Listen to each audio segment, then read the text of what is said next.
Existe um momento na vida de toda pessoa em que ela precisa escolher entre continuar sendo vítima ou se transformar em algo que seus opressores jamais imaginaram possível. Para Chica, esse momento chegou em uma tarde de março de 1847, quando o som dos cascos de cavalo ecoou pela fazenda São Benedito. Ela sabia que João Ferreira, o temido capitão do mato, havia chegado para levá-la de volta ao inferno.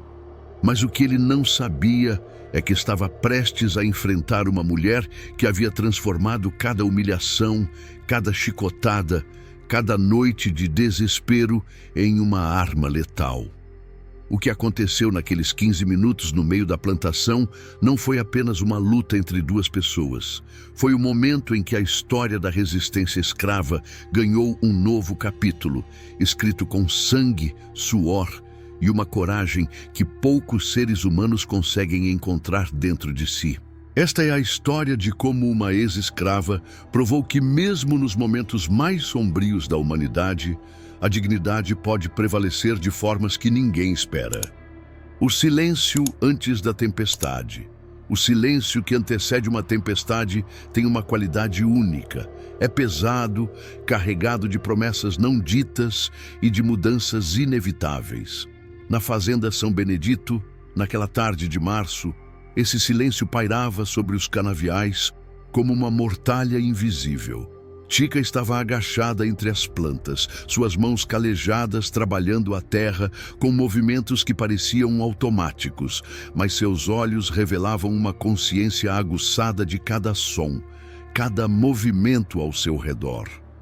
Ela havia aprendido, através de anos de sofrimento, que a sobrevivência dependia não apenas da força física, mas da capacidade de ler as intenções das pessoas antes mesmo que elas as verbalizassem.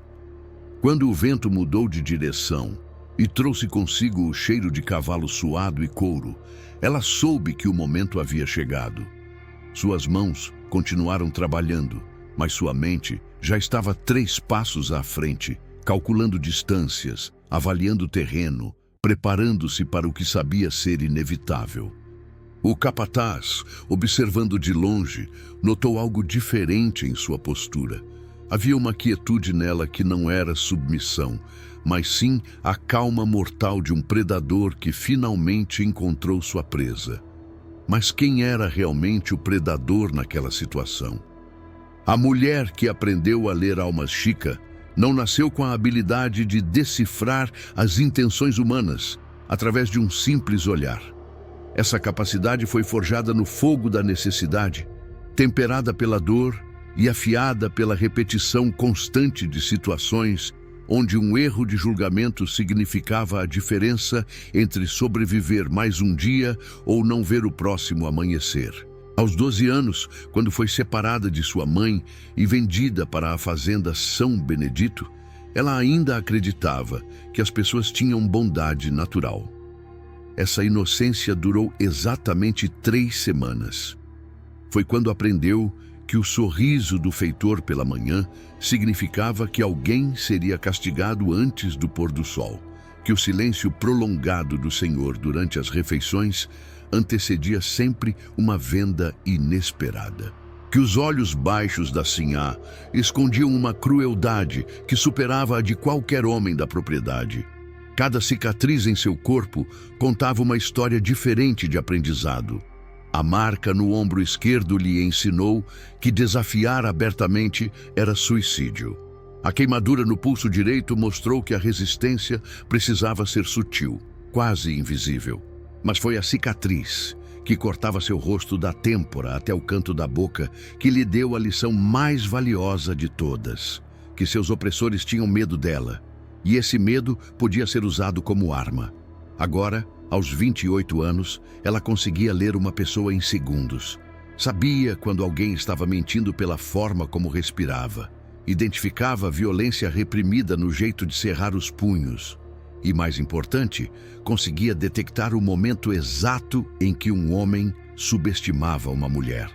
O predador que caçava sonhos. João Ferreira não era apenas um capitão do mato comum.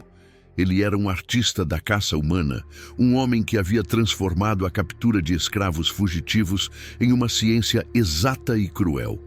Aos 42 anos, carregava no peito a arrogância de quem nunca havia falhado em uma missão. Sua reputação se estendia por 3 províncias e seu nome era sussurrado com terror nas senzalas de Minas Gerais ao Rio de Janeiro. Mas o que tornava João verdadeiramente perigoso não era apenas sua habilidade de rastreamento ou sua brutalidade física. Era sua capacidade psicológica de quebrar a esperança das pessoas antes mesmo de capturá-las. Ele estudava seus alvos como um predador estuda sua presa, aprendendo seus medos, suas fraquezas, seus pontos de ruptura emocional. Sabia que Chica havia perdido 2 filhos vendidos para fazendas distantes. Conhecia a história da cicatriz em seu rosto, resultado de uma tentativa anterior de fuga. Acreditava que essas informações lhe davam poder absoluto sobre ela. João tinha um método específico para lidar com mulheres fugitivas. Primeiro, ele as deixava ver sua aproximação, permitindo que o medo crescesse. Depois, usava palavras como facas, cortando fundo na alma antes de tocar o corpo.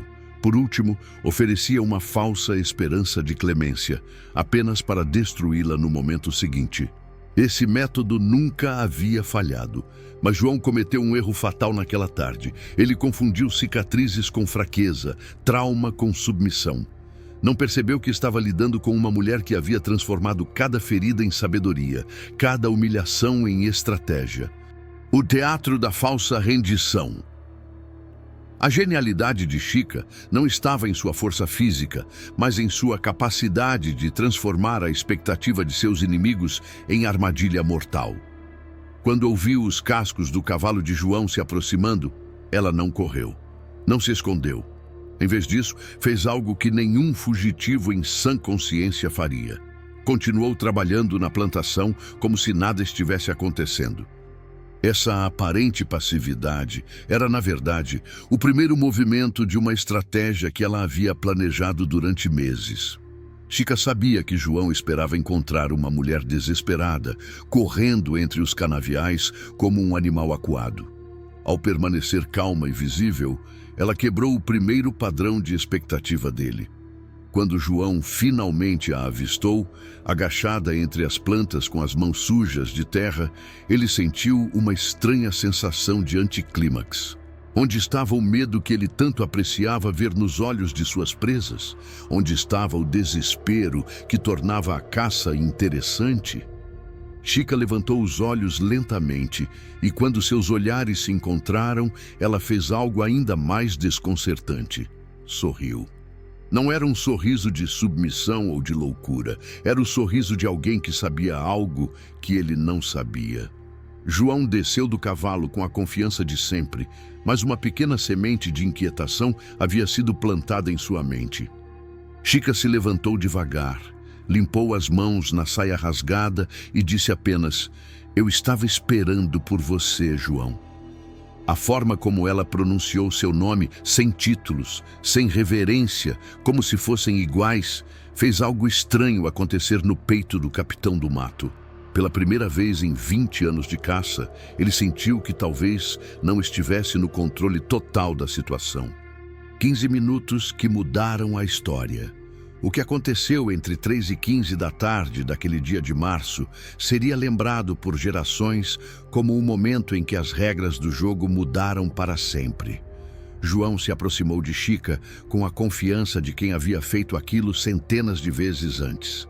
Ele esperava que ela implorasse, chorasse ou tentasse negociar. Em vez disso, ela permaneceu imóvel, observando-o com uma intensidade que começou a incomodá-lo. "Você sabe por que estou aqui", disse ele, a voz carregada da autoridade que sempre funcionara antes. "Sei", respondeu Chica, e então fez algo que nenhuma de suas presas anteriores havia feito. Deu um passo em direção a ele. João instintivamente recuou, e nesse momento percebeu que algo estava fundamentalmente errado. Chica continuou se aproximando, e ele notou que ela segurava algo nas mãos. Não era uma arma tradicional, mas uma ferramenta de trabalho afiada que ela havia escondido entre as dobras da saia. "Você quer me levar de volta?" ela disse, a voz baixa, mas firme. "Mas primeiro precisa me vencer." João riu, mas o som saiu forçado, artificial. Ele era maior, mais forte, tinha experiência em combate. Como uma mulher maltratada poderia representar ameaça real? Foi então que Chica atacou. Não com a fúria descontrolada que ele esperava, mas com a precisão calculada de alguém que havia planejado cada movimento. Ela conhecia o terreno, sabia exatamente onde o solo era mais firme, onde as plantas ofereciam cobertura. João se viu lutando não apenas contra uma mulher, mas contra alguém que havia transformado o próprio ambiente em aliado. A luta durou exatos 15 minutos, mas para ambos pareceu uma eternidade. E quando terminou, o mundo nunca mais seria o mesmo. A justiça que nasceu da fúria. Quando Chica finalmente dominou João Ferreira, ela teve uma escolha a fazer. Poderia matá-lo rapidamente e acabar com anos de terror que ele havia espalhado. Poderia deixá-lo vivo e fugir, sabendo que ele voltaria com reforços. Ou poderia fazer algo que enviaria uma mensagem tão poderosa que ecoaria por todas as fazendas da região. Ela escolheu a terceira opção. A decisão de castrar João não foi tomada no calor do momento, mas era o resultado de uma reflexão profunda sobre o que realmente significava justiça para uma mulher que havia perdido tudo. Chica sabia que a masculinidade de homens como João estava intrinsecamente ligada ao poder que exerciam sobre os corpos de outras pessoas. Eles se sentiam superiores não apenas por sua força física, mas por sua capacidade de dominar, de possuir, de controlar a sexualidade e a reprodução de suas vítimas. Ao escolher essa forma específica de punição, Chica não estava apenas se vingando. Ela estava atacando o próprio coração do sistema que a havia escravizado. Estava dizendo que o poder que esses homens acreditavam ter sobre os corpos das mulheres era uma ilusão, e que essa ilusão poderia ser destruída de forma irreversível. Enquanto João gritava de dor e terror, Chica permaneceu calma, quase cirúrgica em seus movimentos. Ela havia aprendido anatomia básica, cuidando de ferimentos na senzala, e usou esse conhecimento com precisão mortal. Quando terminou, olhou nos olhos do homem que havia aterrorizado tantas pessoas e disse: "Agora você sabe como é ter algo arrancado de você contra sua vontade. A mensagem estava enviada, o predador havia se tornado presa e todos saberiam que isso era possível. O capataz que perdeu mais que a masculinidade. Antônio Silva havia sido capataz da fazenda São Benedito por 15 anos. Nesse tempo, ele se acostumara a ser temido, respeitado e obedecido sem questionamentos. Sua autoridade era absoluta sobre os escravos, e sua crueldade era lendária, mesmo entre outros capatazes da região. Mas naquela tarde de março, escondido atrás de um pé de café, ele testemunhou algo que destruiu não apenas sua visão de mundo, mas sua própria identidade. Antônio havia seguido João Ferreira até a plantação, curioso para ver como o famoso capitão do mato lidaria com Chica. Esperava assistir a mais uma demonstração de dominação masculina, mais uma confirmação de que a ordem natural das coisas sempre prevaleceria. Em vez disso, viu um homem que considerava invencível ser sistematicamente destruído por uma mulher que ele próprio havia chicoteado inúmeras vezes. O que mais perturbou Antônio não foi a violência em si. Ele estava acostumado à brutalidade. Havia participado de castigos que deixaram marcas permanentes em dezenas de pessoas. O que o quebrou foi perceber que Chica não estava agindo por impulso ou loucura. Ela estava executando um plano, demonstrando um controle e uma inteligência que ele nunca havia reconhecido nela. Quando viu João Ferreira no chão, mutilado e implorando por misericórdia, Antônio sentiu algo que nunca havia experimentado antes: medo genuíno de uma mulher escrava. Naquela noite, ele não conseguiu dormir. Nos dias seguintes, começou a evitar contato visual com as mulheres da senzala. Sua voz, antes firme e autoritária, começou a tremer quando dava ordens. Os outros escravos notaram a mudança imediatamente. O homem que os aterrorizava havia se tornado um fantasma de si mesmo, assombrado pela visão de seu próprio poder sendo revelado como ilusão frágil. O vírus da coragem, que infectou as senzalas. A notícia do que aconteceu com João Ferreira se espalhou pelas fazendas vizinhas com uma velocidade que surpreendeu até mesmo Chica. Em menos de uma semana, escravos de propriedades a dias de distância já sussurravam a história nos cantos escuros das senzalas. Mas o que se espalhava não eram apenas os fatos. Era algo muito mais perigoso para o sistema escravocrata: a ideia de que a resistência era possível. Maria, uma escrava da fazenda Santa Rita, foi a primeira a agir inspirada pela história de Chica. Quando o feitor tentou abusá-la sexualmente, ela não se submeteu como havia feito tantas vezes antes. Em vez disso, pegou uma pedra e o atingiu na cabeça com força suficiente para deixá-lo inconsciente por 3 dias. Na fazenda Boa Vista, um grupo de 5 homens se recusou a trabalhar no domingo, algo impensável apenas semanas antes. Quando questionados sobre sua insubordinação, eles responderam simplesmente: se uma mulher pode enfrentar o capitão do mato, nós podemos enfrentar um dia sem trabalho. O efeito dominó continuou se espalhando. Pequenos atos de resistência começaram a acontecer com frequência crescente. Ferramentas perdidas misteriosamente. Trabalho executado de forma deliberadamente lenta. Olhares diretos, onde antes havia apenas submissão. Os senhores de engenho começaram a perceber que algo havia mudado no comportamento de seus escravos, mas não conseguiam identificar exatamente o que. Era como se um vírus invisível tivesse infectado suas propriedades, um vírus que carregava uma mensagem simples, mas revolucionária: vocês não são invencíveis. A história de Chica havia plantado uma semente perigosa na mente coletiva dos escravizados. A semente da possibilidade. E uma vez plantada, essa semente começou a crescer de formas que ninguém poderia controlar. A lenda que transcendeu a morte. Chica desapareceu 3 dias após o confronto com João Ferreira. Alguns dizem que ela fugiu para o quilombo do Ambrósio. Outros acreditam que conseguiu chegar até a Bahia, onde se perdeu entre os libertos de Salvador. Há quem jure que ela morreu tentando atravessar o rio São Francisco, levada pela correnteza junto com o segredo de sua localização.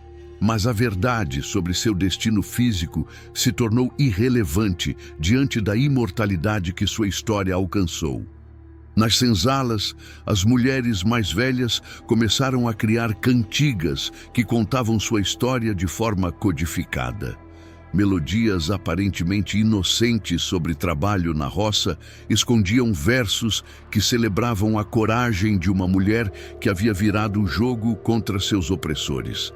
As crianças aprendiam essas canções sem entender completamente seu significado, mas carregavam as palavras no coração como sementes de resistência. Os homens desenvolveram sinais secretos inspirados na história de Chica. Um movimento específico da mão significava "lembre-se da mulher corajosa". Uma forma particular de amarrar o lenço no pescoço indicava solidariedade com sua memória. Esses códigos se espalharam por quilombos, fazendas e até mesmo entre escravos urbanos nas cidades. Chica havia se tornado mais que uma pessoa. Ela era agora um símbolo, uma prova viva de que a dignidade humana não podia ser completamente destruída, não importa quanta violência fosse aplicada contra ela. Sua história se transformou em combustível para a esperança. em evidência de que mesmo nos momentos mais sombrios, a justiça podia encontrar um caminho. Gerações de mulheres escravizadas cresceram ouvindo sobre Chica, e muitas encontraram nela a coragem para enfrentar seus próprios opressores. Ela havia transcendido a mortalidade para se tornar algo muito mais poderoso. Uma ideia que não podia ser capturada, acorrentada ou morta. O espelho que reflete nossa própria coragem. A história de Chica não terminou naqueles canaviais de 1847. Ela continua viva hoje, ecoando em cada momento em que uma pessoa decide que não vai mais aceitar ser tratada como menos do que humana. Quando olhamos para a nossa sociedade contemporânea, vemos os descendentes espirituais de Chica em cada mulher que denuncia um agressor, em cada trabalhador que se recusa a aceitar condições desumanas, em cada pessoa que escolhe resistir em vez de se submeter. O que Chica nos ensina transcende época, raça ou gênero. Ela nos mostra que a coragem não é a ausência do medo, mas a decisão de agir apesar dele. Que a verdadeira força não vem dos músculos ou das armas, mas da recusa em permitir que nossa dignidade seja destruída. Que às vezes, para que a justiça prevaleça, é preciso que alguém tenha a coragem de quebrar as regras que mantêm a opressão funcionando. Cada um de nós carrega dentro de si um pouco da essência de Chica. Aquela parte que se recusa a aceitar a injustiça, que sente raiva diante da crueldade, que sonha com um mundo onde todos sejam tratados com respeito. A pergunta que sua história nos deixa não é se temos essa coragem dentro de nós, mas se teremos a sabedoria de reconhecê-la quando o momento chegar. Chica transformou sua dor em poder, seu trauma em estratégia, sua aparente fraqueza em força devastadora. Ela nos lembra que mesmo nos momentos mais sombrios da experiência humana, quando tudo parece perdido e a esperança parece morta, ainda existe uma centelha dentro de nós capaz de iluminar o caminho para a liberdade. Finalmente, a verdadeira lição de Chica não é sobre vingança ou violência. É sobre a recusa em permitir que nossa humanidade seja negada. É sobre a coragem de olhar nossos opressores nos olhos e dizer: eu também sou gente. E essa lição, plantada há mais de 170 anos em uma plantação de Minas Gerais, continua crescendo em cada coração que se recusa a desistir da dignidade.